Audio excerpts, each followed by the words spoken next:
jërë ngeen jëfati yéen ñi safoo les talibé Sonko TV comme ni ñu koy defee saa su ne di ànd ak yéen ci lépp loo xam ne mooy xibaar jamono ji nag ñu nemmeeku ni ki démb mbir yu mu di Amadou Ba ginnaaw rek ay sonkorisation waaye itam ay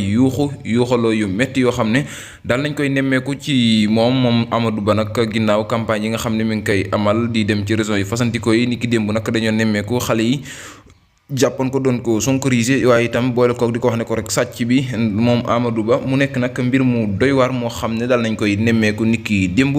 mu mel ni rek kon gënoy Ousmane Sonko yi daal jamono ji ñoom duñu sonn duñu tay ci di humilier yeneen coalition yi mu nekk nag mbir mu doy waar moom mi diital coalition jàmm ak njariñ bi nga xam ne moom la Cheikh Bara Ndiaye di bañ a dégg mu nekk nag loo xam ne jamono ji daal nay doy waar mu di Amadou Ba ay humiliation waaye itam boole kook Amadou Ba sàcc bi Amadou Ba génneel suñ milliards yi mu nekk nag loo xam ne jamono ji xale yi ñoo ngi koy daal di wax ni ki démb ñu daal di koy nemmeeku ci réew mi ginnaaw ay tournage yoo xam ne mi ngi koy amal ci réew mi waaye itam mel ni rek ndaw ñi moom gisuwuñ ko joxuñu ko bopp moom Amadou Ba ñu wax ci keneen mu di pro mi nga xam ne ñëpp daal nañ koy ràññee jamono ji nag moom Ousmane Sonko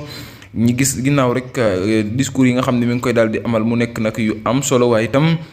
di wër ci raison yi fu mu dem rek mel ni jamono ji rek nit ña moom duñu sonn duñu tay ci di ko topp moom Ousmane Sonko mu nekk nag mbir mu xam ne ni jamono ji daal yéeme na trop moom Ousmane Sonko daal jamono ji ñu koy nemmeeku ci raison par raison jamono ji mel ni rek kon daal moom Ousmane Sonko daal noppaluwul amul sax nelaw yu doy rek ngir rek askanam jamono ji waaye itam xale yi nag ñu leen gis ñuy nelaw ci mbedd yi ngir Ousmane Sonko mu nekk nag mbir moo xam ne jamono ji doy na waar lool ci réew mu Sénégal moom Ousmane Sonko daal topp gi nga xam ne rek ndaw ñoo ngi koy topp waaye itam yaakaar gi nu wekk ci moom